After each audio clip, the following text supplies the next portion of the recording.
नमस्कार, आप देख रहे हैं स्वराज एक्सप्रेस। मैं हूं आपके साथ राघवेंद्र। रुख करते हैं खबरों की ओर। छत्तीसगढ़ विधानसभा बजट सत्र का दूसरा दिन कई विषयों पर अहम रहा। गृह विभाग, नगरीय प्रशासन, वन विभाग सहित खेल मंत्रालय से जुड़े सवालों पर जमकर नोकझोंक देखने को मिली है। बजट सत्र के दूसरे दिन क्यों बरपा हंगामा, देखिए इस पर एक खास रिपोर्ट। छत्तीसगढ़ विधानसभा बजट सत्र का दूसरा दिन उम्मीद के मुताबिक रहा हंगामेदार। पूर्व प्रधानमंत्री डॉक्टर मनमोहन सिंह को दी गई श्रद्धांजलि। नेता प्रतिपक्ष डॉक्टर चरणदास महंत ने सराहा योगदान। खेल मंत्रालय से जुड़े सवालों पर जमकर नोकझोंक। छत्तीसगढ़ विधानसभा के बजट सत्र का दूसरा दिन उम्मीद के मुताबिक हंगामेदार रहा। प्रदेश के बिलासपुर जिले में शराब पीने से मौतों का मामला सदन में जमकर गूंजा। बजट सत्र में सदन के दूसरे दिन की कार्यवाही पूर्व प्रधानमंत्री डॉक्टर मनमोहन सिंह के निधन के उल्लेख से शुरू हुई। प्रश्नकाल में वन विभाग से जुड़े सवालों में वन मंत्री सदन के सदस्यों को संतुष्ट करने की कोशिश में दिखाई दिए, जिसके बाद भारतमाला परियोजना के अंतर्गत सरकारी और गैर सरकारी जमीनों के मुआवजे का मामला जमकर गूंजता दिखाई दिया। भाजपा के विधायक धर्मलाल कौशिक ने बीते दिनों प्रशासनिक अधिकारियों के भ्रष्टाचार का मामला उठाया। विधायक धर्मलाल कौशिक ने अधिकारियों पर अब तक हुई एसीबी और ईओडब्ल्यू की कार्रवाई की जानकारी मांगी, जिस पर मुख्यमंत्री विष्णुदेव साय ने कहा कि सरकार भ्रष्टाचार के लिए जीरो टॉलरेंस पर काम कर रही है। कोई भी भ्रष्ट अधिकारी बख्शा नहीं जाएगा।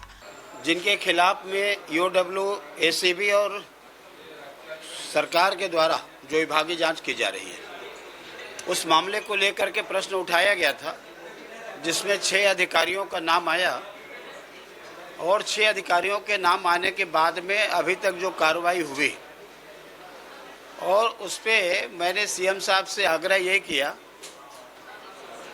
कि हम उस पे अधिकारियों को बचाने के बजाय बल्कि उनके ऊपर में तत्परता के साथ कार्रवाई होनी चाहिए। कि ये शराब पी के मृत्यु हुई है, उसको भी सरकार छिपाना चाहती है। शराब क्या गांव वालों के द्वारा बनाया गया था? शराब क्या बाकी के गांव के बाहर के दुकानों से या जो अवैध शराब की ढुलाई हो रही उससे लाया गया था? या शराब की दुकान में बिकने वाली 2 नंबर के शराब का उपयोग होने के कारण लोग मरे थे?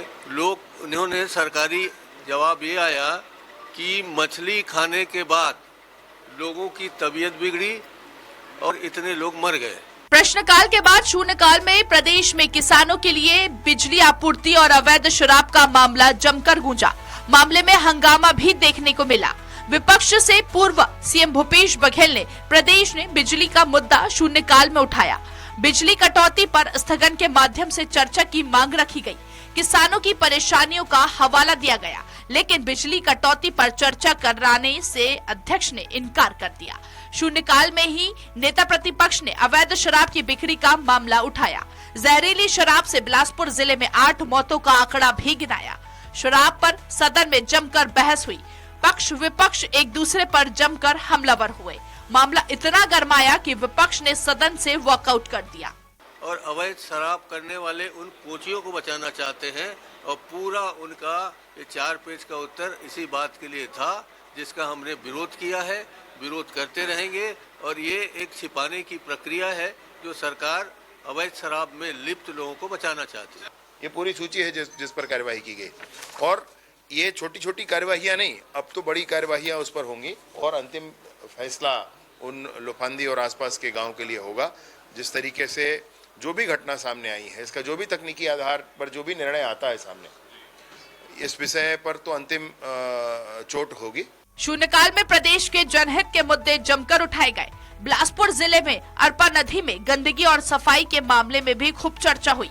अरपा नदी की सफाई और उसके पुनरुद्धार के लिए नगरीय प्रशासन विभाग के मंत्री अरुण साव ने एक बड़ा आश्वासन भी दिया, जिसमें उन्होंने बड़ी परियोजना बनाने की बात कही।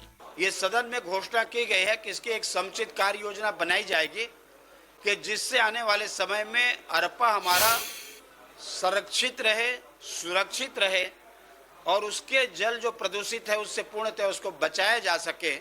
इस विषय को लेकर के उनके द्वारा घोषणा की गई है।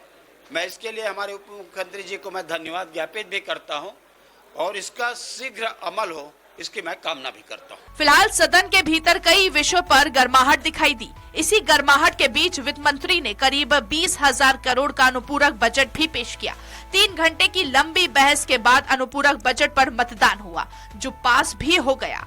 बजट सत्र में सदन के भीतर जमकर हंगामा भी दिखाई दिया। सरकारी कामकाज भी हो रहे हैं। अब प्रदेश की जनता को 3 मार्च का इंतजार है, क्योंकि 3 मार्च को बजट आएगा और उससे प्रदेश को भारी उम्मीदें हैं। स्वराज एक्सप्रेस के लिए रायपुर से दिलीप साहू की रिपोर्ट।